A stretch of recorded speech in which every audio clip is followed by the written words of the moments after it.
início agora a aula 6, em que a gente vai falar sobre o trabalho do psicólogo diante dos hospitais psiquiátricos. Para falar um pouquinho sobre esse trabalho, é interessante a gente entender o conceito de loucura, por isso a gente vai fazer um breve histórico sobre ele e reconhecer aí o nosso trabalho dentro dessas instituições. E aí, entendendo a ideia da loucura, ela sofreu mudanças nos diferentes momentos históricos, nos levando à reflexão também sobre as diferentes intervenções possíveis em função de cada concepção. A loucura está presente tanto nas ideias do senso comum como do meio acadêmico e leva em consideração também a sociedade e a cultura. Então a gente vai estar nessa aula discutindo um pouquinho como essas ideias foram se transformando, porque até hoje a gente tem aí no próprio senso comum essa identificação aí com a ideia da loucura. A reforma psiquiátrica traz uma rediscussão acerca da intervenção em saúde mental, pensando em uma prática de inclusão e em uma proposta multidisciplinar, em que o portador deve ser ouvido e todo o trabalho deve ser voltado para a sua ressignificação e seu retorno à sociedade enquanto cidadão. Então, gente, a ideia da reforma psiquiátrica é trazer esse paciente de volta, é reinserir ao invés de excluir. E a gente vai entender todo esse processo dessa necessidade de inclusão, dessa exclusão que ocorre ainda atualmente, a partir inicialmente de uma discussão sobre como o conceito e como a loucura foi tratada ao longo da história da humanidade. Vamos começar com a Idade Média. Na Idade Média, a loucura e a sociedade conviviam em harmonia. Então a gente tinha harmonia entre os loucos e a sociedade. A loucura era entendida nessa Idade Média como um erro. Era compreendida enquanto uma experiência ilusória perante a vida, levando a julgamentos então perturbados e atitudes descabidas.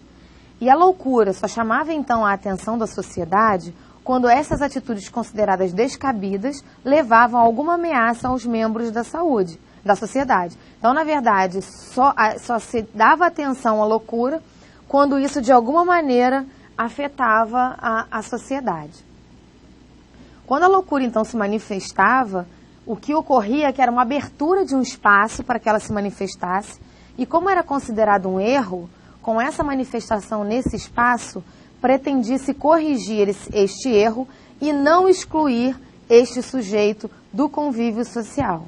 Cabe lembrar que a Idade Média foi marcada pelas tradições e crenças em entidades poderosas às quais as pessoas deviam submissão, já que eram as donas do destino deste homem medieval. Então, a loucura na Idade Média não havia ainda a exclusão desse sujeito louco.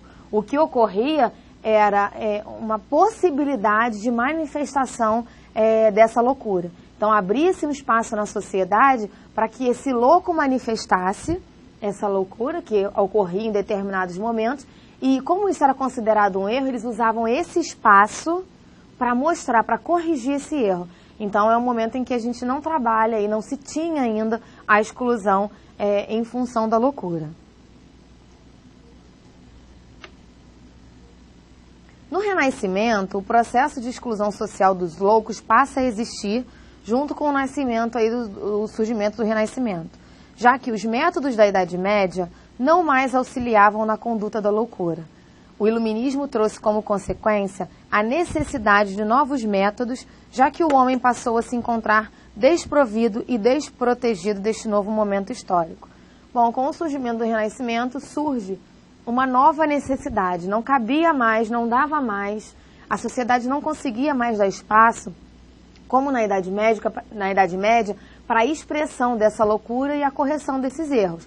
Então, é um momento em que a gente começa a exclusão dos loucos, começa a haver aí uma exclusão em função da loucura, já que a sociedade não estava dando conta de lidar com essa situação. Essa condição de insegurança leva o homem a uma condição de desesperança que evidenciou e ampliou seu desamparo existencial, que define a condição essencial do homem como tal. Essa situação propiciou um progressivo movimento de introspecção via racionalidade. Isso é importante a gente guardar. Dado que a subjetividade se apresentou como a única arma para controlar a angústia e preservar a identidade e existência humanas. Ou seja, a razão oferece como único método possível para a sustentação existencial. Então a gente tem aí, com o Renascimento, a única via para a expressão desse sujeito é através da razão. Então a razão passa a ser a única forma com a qual a gente consegue dar conta da nossa subjetividade, da nossa essência, do nosso jeito de ser. Daí não dá mais conta de lidar com a loucura através do método anterior, porque agora a base é a razão. Então como dar conta disso? Esse novo método, então, adotado, considera a razão como a divisão entre os homens. Mas como não consegue dar conta de todas as incertezas, dúvidas da existência humana, passa a excluir todos aqueles que eram considerados fora desse contexto da razão. Então, aqueles que não conseguiam expressar a sua existência através da razão, que é o caso da loucura, havia uma necessidade de excluir. Por quê? A sociedade dessa época não dava conta de lidar com essa diferença, com essa outra forma de lidar com a realidade que não através da razão. Então, a exclusão passa a acontecer aí para aqueles que eram considerados fora da razão, ou seja, que não utilizavam a razão enquanto forma de expressão. No século XX, alguns eventos históricos, como por exemplo o nazismo, a Segunda Guerra Mundial, o milagre econômico no pós-guerra, dentre outros, trouxe ao mundo uma nova concepção. E essa situação do mundo no século XX parece confirmar que todo milagre tecnológico surgido a partir do iluminismo não liberta o homem de se defrontar com as impossibilidades de resolver o paradoxo da sua existência. Ou seja, apesar de tanto avanço na tecnologia, a questão da existência continua como algo difícil de ser domado pelo homem. Então, na Idade Média a expressão era possível. No iluminismo, essa questão da existência, de ser no mundo, em termos de conflito, ela não consegue dar conta e vai pela via da razão. Só que mesmo com todo o avanço que ocorre no século XX, a questão da existência ainda é uma questão. Ou seja, a própria razão por si só não dá conta desse conflito aí que o homem vive, o homem moderno, inclusive, com relação às questões vinculadas à sua existência, ao seu ser no mundo.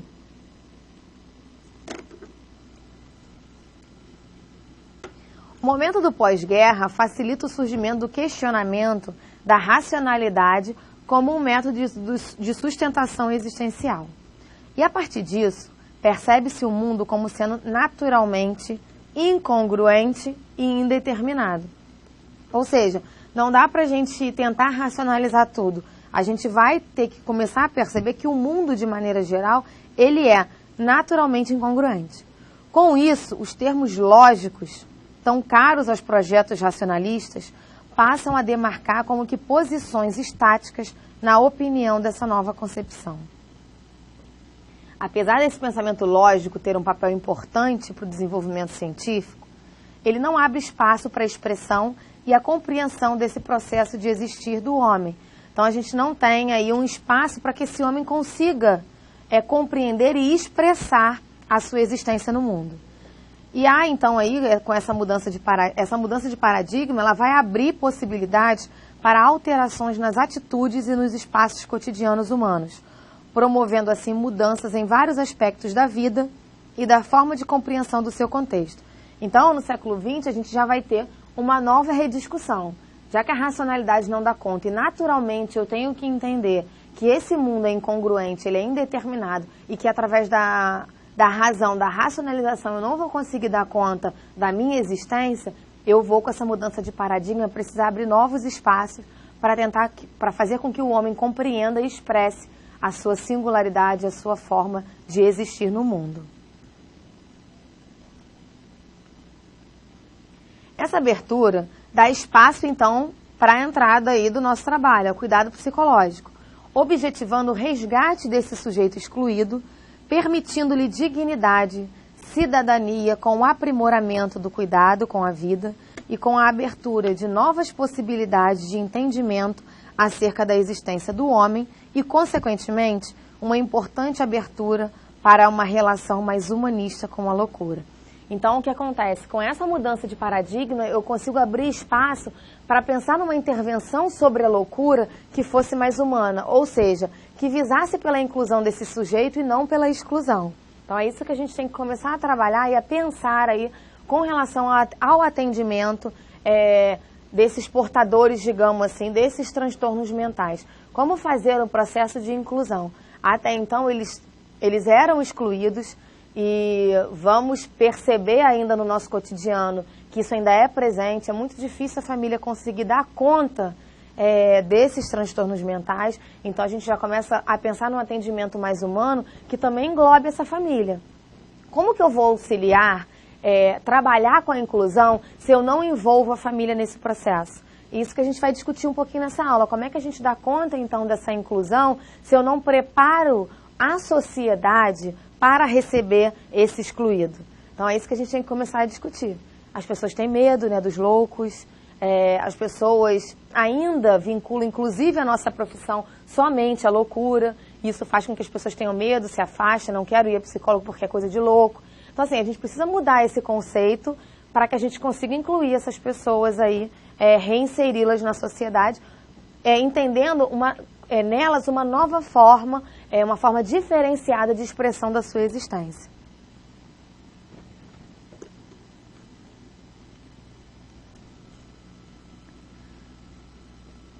A partir dessa nova perspectiva, surge a possibilidade de se considerar o diferente não mais como um elemento ameaçador, porém, como alguém que vive a sua singularidade no seu percurso existencial, que foi o que eu acabei de falar.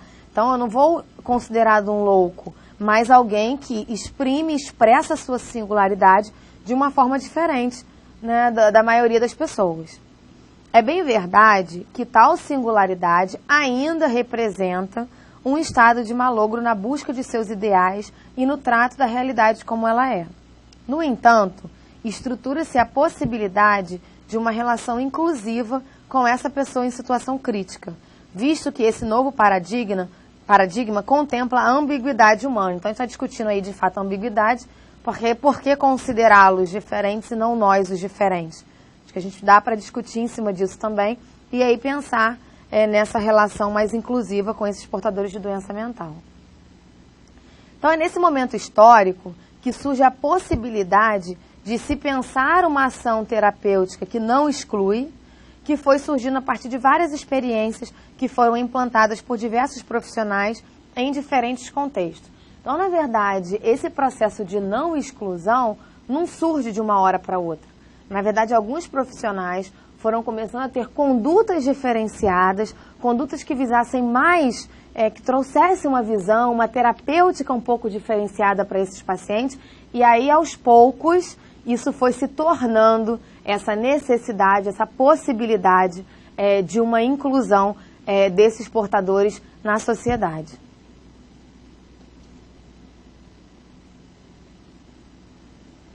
O trabalho do psicólogo nos hospitais psiquiátricos. A gente falou, então, até então, do como que a loucura foi perpassando todos esses momentos históricos, até para a gente entender onde começa o nosso trabalho. A gente viu que foi exatamente no século XX que abre-se possibilidade para uma ação psicoterapêutica, ou seja, para a inserção do psicólogo para o trabalho, para o tratamento com a loucura. Então, a loucura passa de uma visão de inclusão para uma visão excludente, agora para uma possibilidade de inclusão. Não estamos ainda no momento em que a gente conseguiu dar conta dessa inclusão, mas a gente já pode dizer que a gente caminhou nesse sentido, e é aí que a gente vai começar a falar tanto do trabalho dos psicólogos nos hospitais e que tem relação aí com a reforma psiquiátrica, que é amplamente discutida aí, especialmente aí no nosso país. A reforma psiquiátrica é uma discussão que toma conta quando se fala em saúde mental. O psiquiatra italiano Franco Basaglia, bastante conhecido no século XX, desenvolveu sua ideia sobre a saúde mental, negando a instituição psiquiátrica e seus conceitos como sendo a forma mais adequada para o tratamento dos doentes mentais. Então, a gente tem aí esse teórico que a gente vai falar ao longo da disciplina, especialmente nessa aula, é que ele já discute, já rediscute a forma de intervenção junto à loucura. Ou seja, ele já começa a condenar as instituições psiquiátricas, dizendo pra gente o seguinte, trazendo pra gente a seguinte ideia: olha, isso não funciona, não é isso que está dando conta de tratar a loucura. Quando eu excluo, eu não estou dando um tratamento. Eu estou dizendo só que eles não podem conviver, que essa diferença não está sendo possível para a nossa sociedade. Então ele já começa a dizer para a gente que a instituição psiquiátrica ela não está servindo para esse fim mais. Então não adianta aprisionar esses sujeitos, essas pessoas dentro dessas instituições psiquiátricas. Daí a ideia da reforma psiquiátrica, tirar os pacientes dessas unidades, dessas instituições psiquiátricas, trazendo eles para um atendimento mais diferente dentro de um processo de inclusão. Ter hospitais que deem conta também desse tipo de atendimento. Óbvio que isso é uma discussão, nem todos os teóricos vão concordar com a ideia de que os pacientes sejam atendidos nos hospitais gerais. Muitos acreditam que é necessário, sim, um hospital de emergência voltado só para a psiquiatria, mas isso ainda não é um consenso. Uns acreditam que eu tenho que ter, dentro do hospital geral, essa possibilidade de inclusão, de inserção, para o atendimento desses portadores, né, de doença mental, e outros que não. Acreditam que uma especificidade melhor nessa intervenção surtiria um efeito melhor. Então, essa discussão está acontecendo. Acho que a gente pode aproveitar esse momento, inclusive para entrar no fórum e discutir. Como que a gente vê isso? Qual é a nossa visão acerca dessa questão da expressão de maneira diferenciada dessa existência? Como que eu posso atuar trazendo uma nova forma, uma ressignificação dessa existência? É isso um pouquinho que a gente vai discutir com relação à nossa possibilidade de trabalho junto a esse grupo.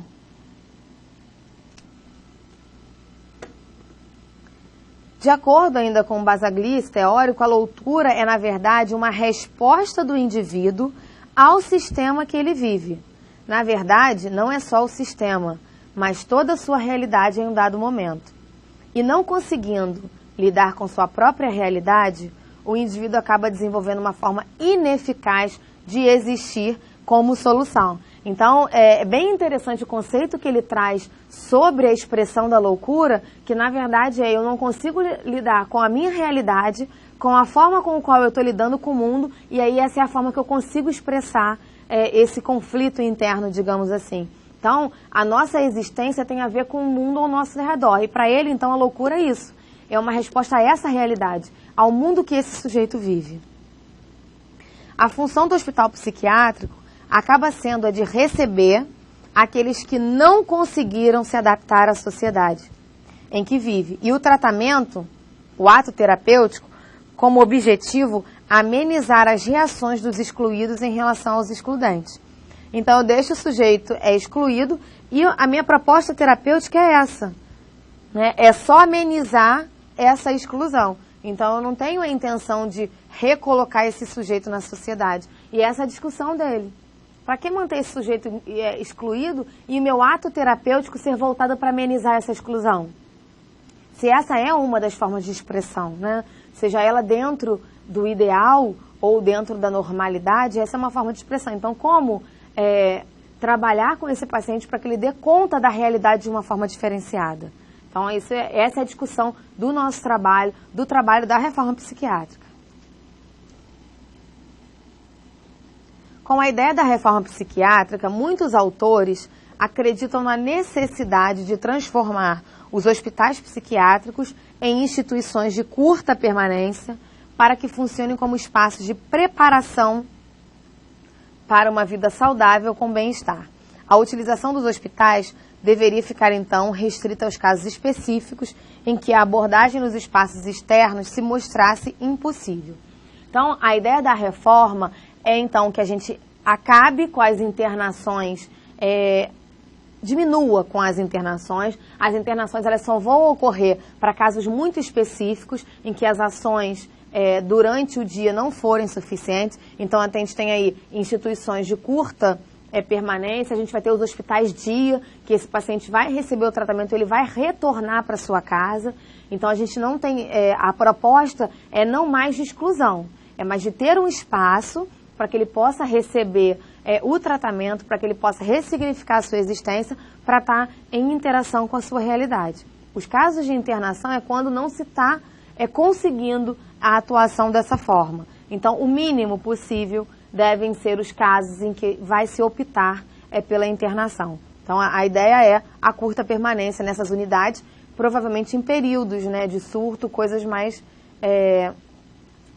momentos, né, um pouco mais difíceis para esses sujeitos. E quando a utilização da institucionalização se tornar imprescindível, devem ser usados todos os recursos disponíveis pelas várias ciências que ocupam o espaço hospitalar. A psicologia, a psiquiatria, o serviço social, a terapia ocupacional e outras áreas do saber, em um trabalho multidisciplinar. Eu discutiria com vocês se a gente não poderia, não poderíamos, nesses casos, muito mais interessante se a gente pudesse trazer uma visão transdisciplinar. Então, quando a gente coloca aqui que para o tratamento, para uma intervenção junto à loucura, a gente precisa de uma intervenção multidisciplinar, é como eu comentei com vocês em aulas anteriores. A gente, na verdade, está falando do mínimo possível de atendimento para esse sujeito. É que ele possua várias áreas do conhecimento, várias áreas do saber para dar conta da sua problemática. Óbvio que o ideal nesse caso aqui é que a gente pudesse sentar e discutir com esses profissionais cada um dos casos atendidos nesses hospitais psiquiátricos, ou seja, nesses hospitais GIS, nos CAPs, etc., para pensar na melhor intervenção para cada sujeito, porque aí a gente está reconhecendo a singularidade. Mas assim, o mínimo de possibilidade é que a gente tenha, então, um trabalho multidisciplinar buscando sempre o bem-estar do acometido pela doença mental em um movimento de inclusão e de resgate de possibilidade para um existir autêntico, ou seja, um existir para esse sujeito que seja próprio dele, não seja um existir institucionalizado, meio que obrigado pelo processo de institucionalização, mas que ele busque dentro da sua família, dentro da sociedade, uma forma de existir que seja singular, como cada uma delas é, a partir da sua doença mental. Então, não é não reconhecer a doença mental, é possibilitar a esse sujeito uma inclusão nesse espaço.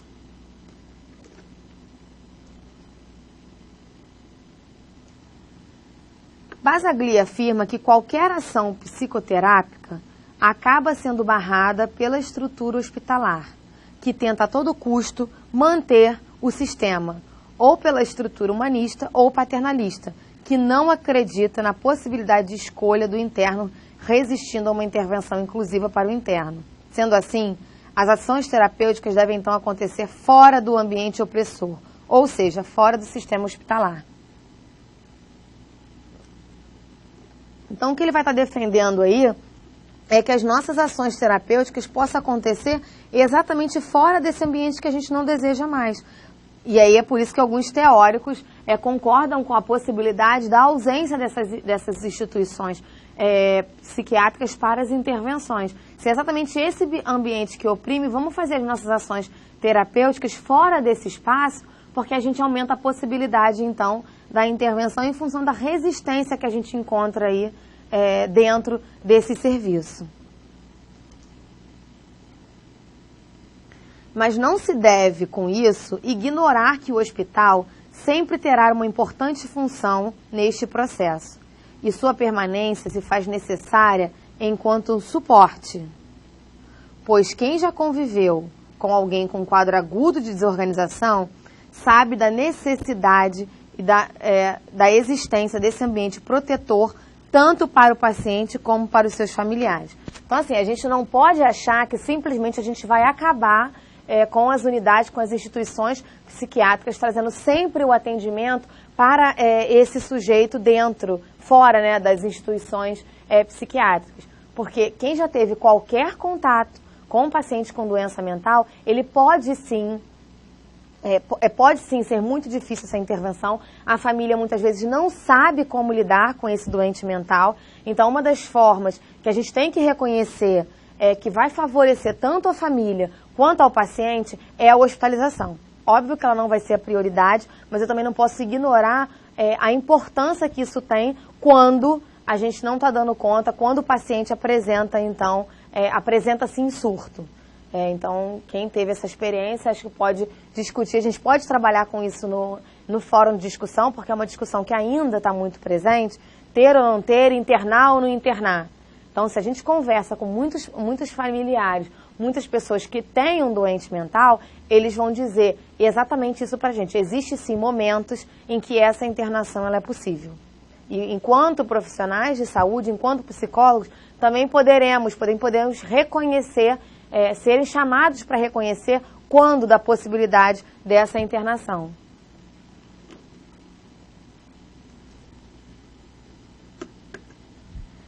Levando em conta que o momento de crise leva a uma ruptura na linha de continuidade existencial do indivíduo e de sua família, torna-se necessário constituí-lo como um lugar de acolhimento para essa pessoa em crise. Esse acolhimento dará condições também para a família de se reorganizar e ser assistida, também para mais tarde poder receber novamente de forma mais habilidosa e adequada esse sujeito. Então, essa nossa intervenção, conforme a proposta da reforma psiquiátrica, ela envolve um cuidado com o paciente para esse retorno à sua família, mas também dessa família. Como que essa família pode receber esse paciente depois desse surto?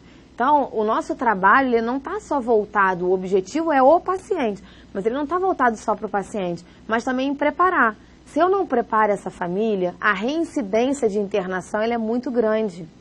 Os pacientes vão voltar muito para a hospitalização porque essa família não está conseguindo dar conta. Então, os principais casos de retorno desse paciente para a internação tem a ver com essa família que não está preparada para dar conta disso. Daí a importância, então, da gente estar preocupado, da gente estar focado em trabalhar com todos os envolvidos nesse processo, no intuito de fato, conseguir a inclusão desse sujeito.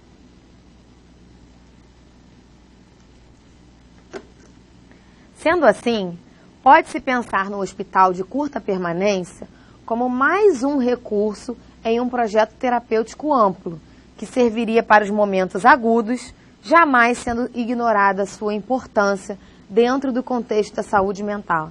Então vamos pensar no hospital sempre como um espaço de curta permanência quando a gente não consegue, quando a gente não vai conseguir dar conta disso fora. Então ele vai ser para a gente mais um recurso dentro da intervenção junto a esses pacientes.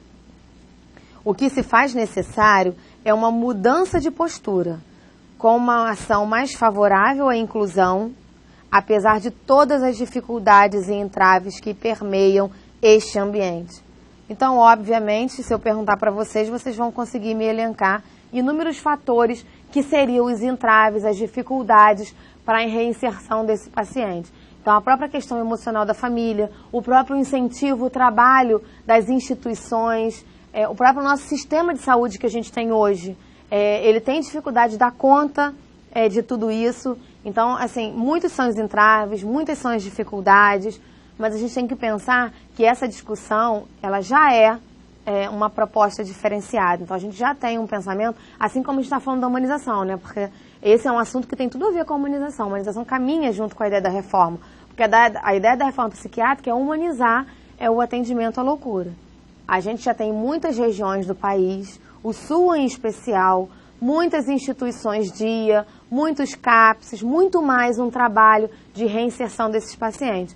Esse é um outro tópico que a gente pode aproveitar e discutir no fórum. Eu acho que nós podemos discutir nas nossas diferentes regiões como se encontra. A gente pode fazer uma pesquisa, né?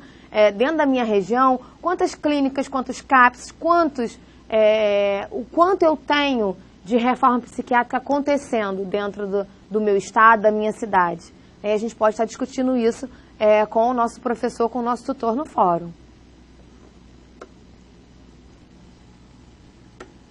O que muitos autores comentam é que a falta de preparação do paciente e de seus familiares para o seu retorno se constitui a principal demanda de retorno dos pacientes aos hospitais, ao invés dos sintomas em si. Então, isso é interessante, é o que a gente estava comentando. Ou seja, o paciente ele tem retornado para as unidades hospitalares, para as internações, não mais tanto em função dos seus sintomas, mas em função de não adaptação a esse ambiente fora, extramuro. Então, tanto o paciente como o seu familiar, quando não adaptado a essa realidade de inclusão, tende a ter um retorno aí, uma recaída e a busca pelo hospital. Por isso a importância da gente estar buscando aí um trabalho para esse retorno, não ficar o trabalho só em função da doença, mas para tudo que está ao redor disso. Isso nos leva então à reflexão da necessidade de se repensar a ação junto a esses pacientes e seus parentes, para que eles consigam então se reinserir enquanto cidadãos na sociedade em que vivem. Então é isso que a gente estava comentando. Se eu faço um trabalho então voltado para esse todo, a gente vai diminuir essas recaídas. Essas recaídas, elas vão mostrar para a gente então o quanto os hospitais encontram-se despreparados para auxiliar os pacientes na resolução de seus conflitos e na preparação para que levem uma vida como cidadãos. Então, eu tenho que começar a perceber que, na verdade, essa recaída, ela tem que ser entendida no seu todo. Por que esse paciente está retornando? Está mostrando, então, uma fragilidade do sistema. O sistema não está conseguindo dar conta de reinserir esse sujeito na sociedade como deveria. Então, a gente tem que repensar a nossa forma. E repensar a nossa forma é pensar, então, num atendimento totalitário, integral desse sujeito, que leve em conta ele como um todo e a sua história, os seus familiares, todo esse entorno, para a gente diminuir, então, essas recaídas.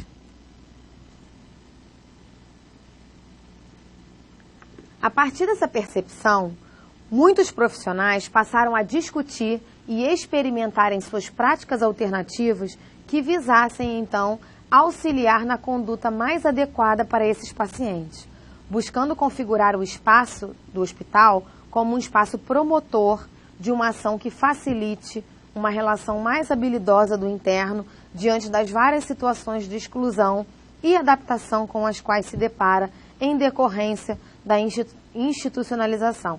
Então, a ideia da reforma vai trazer para a gente essa possibilidade da gente estar discutindo estratégias terapêuticas. E quando os profissionais começaram a perceber que essas recaídas não estavam tão vinculadas aos sintomas, mas sim com a não preparação, eles começaram a criar, então, estratégias dentro dos CAPSs, com a participação, muitas vezes, da família. Então, a gente começa a levar essas pessoas para esse ambiente de tratamento, para esse ambiente de acompanhamento, para uma preparação, para um trabalho em conjunto. Então, essas ações que começaram a ser pensadas pelos profissionais já começaram a vir a partir dessa ideia, dessa necessidade de ter uma intervenção visando aí esse todo. Então, a gente tem os grupos de terapia ocupacional, os grupos terapêuticos tanto para a família quanto para os pacientes, e aí cada CAPS vai acabar funcionando aí de determinada forma em função dos próprios profissionais. Mas a ideia básica que todos os profissionais devem ter dentro dessas unidades baseadas na reforma é a necessidade da inserção desse sujeito. É ajudá-lo e ajudá-lo, a sua família, a lidar com essa ideia aí da doença mental.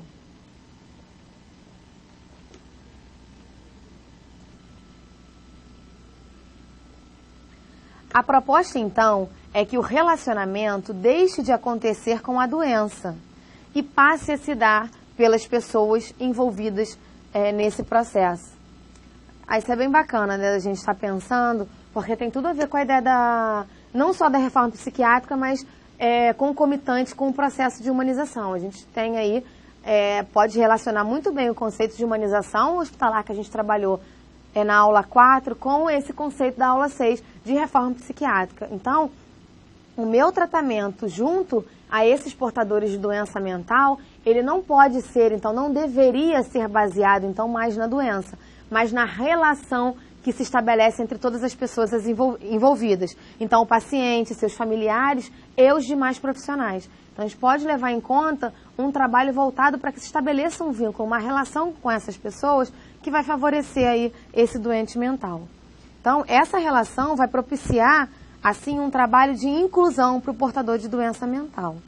Essa proposta envolve levar em consideração a singularidade de cada sujeito em cada caso, o que não acabava não acontecendo na institucionalização.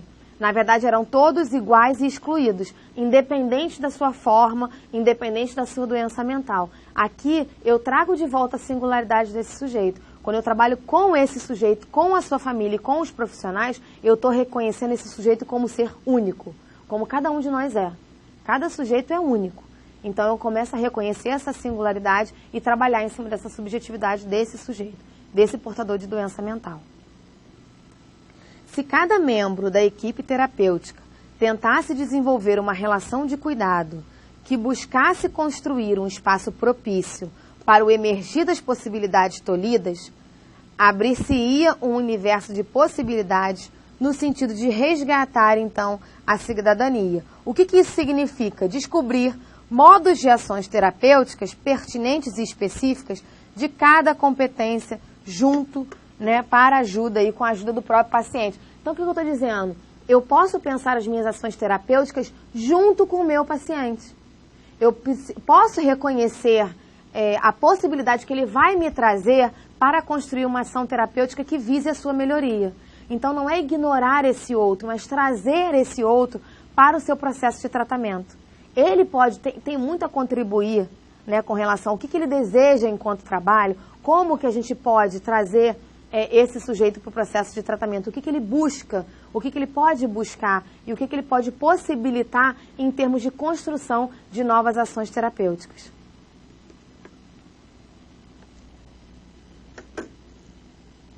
Percebe-se assim que o papel do psicólogo, do cuidador com o cuidado, precisa estar voltado primeiro para amenizar o isolamento e proporcionar a manifestação e a construção de instrumentos mais aptos no trato com a realidade. Isso se dá a partir do aceite do paciente em recontar a sua história para a construção de uma nova experiência. Então, a nossa primeira intervenção visa o não isolamento, né? A possibilidade de não isolar esse sujeito. E aí o não isolamento vai fazer com que eu inclua ele no seu processo de tratamento. Acho que essa é a grande proposta de quem trabalha com a doença mental. O psicólogo poderá auxiliar a resgatar a identidade e o compartilhamento para levar à organização de uma história que faça sentido, que lance o indivíduo ao futuro a partir de um novo projeto existencial.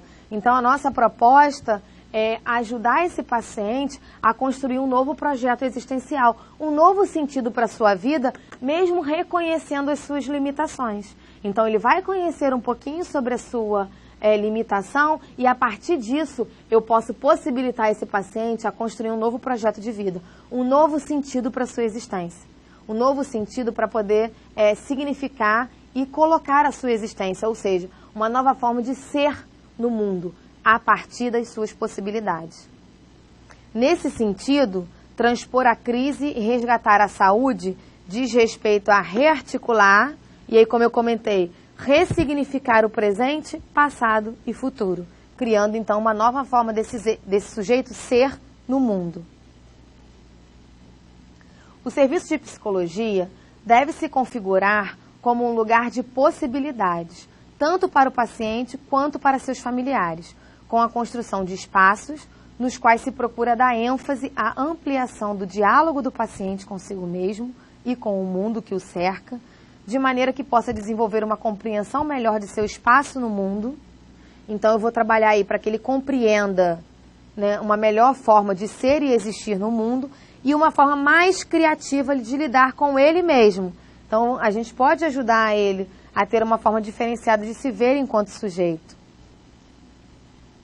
Esses objetivos podem ser atingidos através da criação de grupos psicoterapêuticos, como a gente havia comentado, em que pode haver uma troca, né, entre os diferentes portadores, os próprios atendimentos individuais que a gente vai estar prestando, aos plantões psicológicos que se configuram espaços que vão além da ação terapêutica proposta pela instituição e que não visa assumir responsabilidade sobre a alta desse paciente, por exemplo, mas acaba sendo um espaço, uma porta de entrada para o usuário usufruir dos serviços a eles destinados.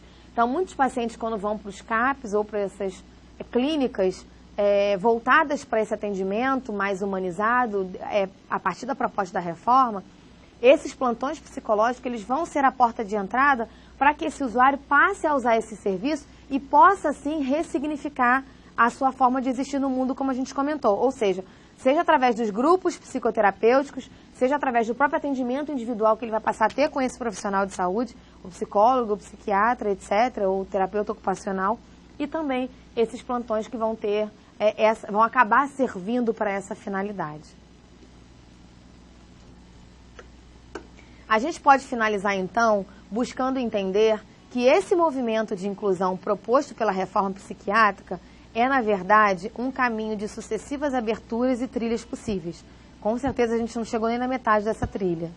Cada uma delas relaciona-se às seguintes, e a antecessora se oferece como sustentação às posteriores, ou seja, cada proposta terapêutica, cada ação dentro da reforma psiquiátrica vai servir de âncora para a gente pensar na trilha seguinte, ou seja, no caminho seguinte a ser pensado dentro dessa proposta. É desse modo que ocorre o início do resgate e aprimoramento do cuidado de si, abrindo-se possibilidades para uma forma de ser autônoma que pode conduzir ao resgate da cidadania. Então, só para a gente fechar, a nossa proposta terapêutica então é essa, trazer esse indivíduo, resgatar junto a ele a sua cidadania. E isso seria então a inclusão. Estamos então traçando essa trilha da reforma psiquiátrica. A gente não pode dizer que ela está concluída, mas o que a gente tem, o que a gente já construiu, pode servir de base para discussão, rediscussão e a inclusão de novas possibilidades e novas práticas terapêuticas. A gente fica por aqui, espero vocês aí na próxima aula.